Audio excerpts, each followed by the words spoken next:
أعوذ بالله من الشيطان الرجيم بسم الله الرحمن الرحيم رب اشرح لي صدري ويسر لي أمري واحلل عقدة من لساني يفقه قولي السلام علیکم ورحمۃ اللہ وبرکاتہ۔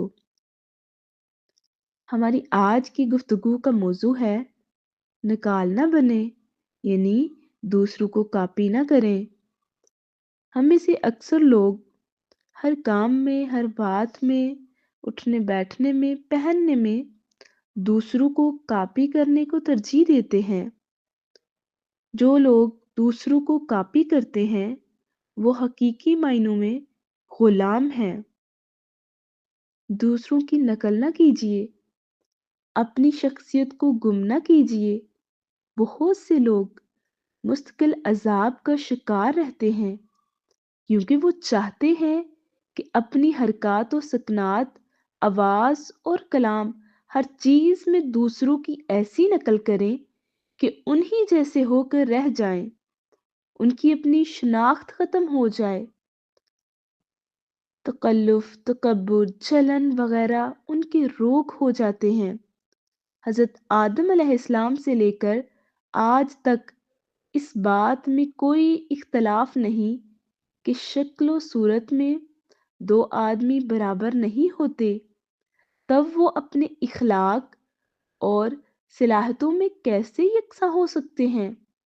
آپ اپنی جگہ بالکل الگ چیز ہیں۔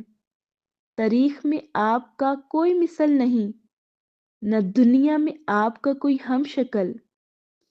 لہٰذا دوسروں کی تقلید و نقل کی کوشش کیوں کریں؟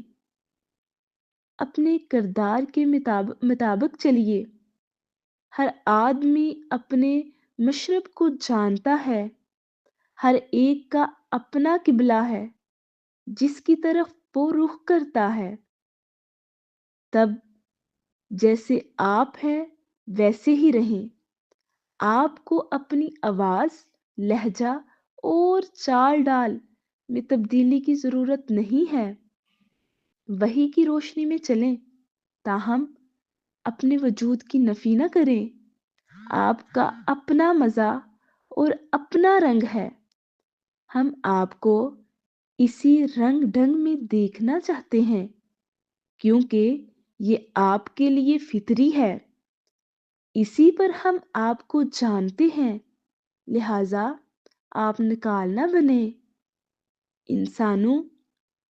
انسانوں کے مزاج عالم نباتات جیسے ہیں، کھٹے بھی ہیں، میٹھے بھی، لمبے بھی، چھوٹے قد والے بھی۔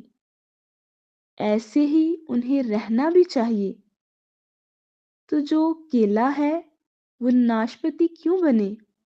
اس کا جمال اور قیمت تو کیلے پن میں ہے۔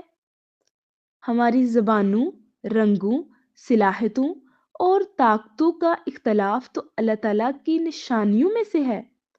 ہمیں اس کی نشانیوں کا انکار نہیں کرنا چاہیے۔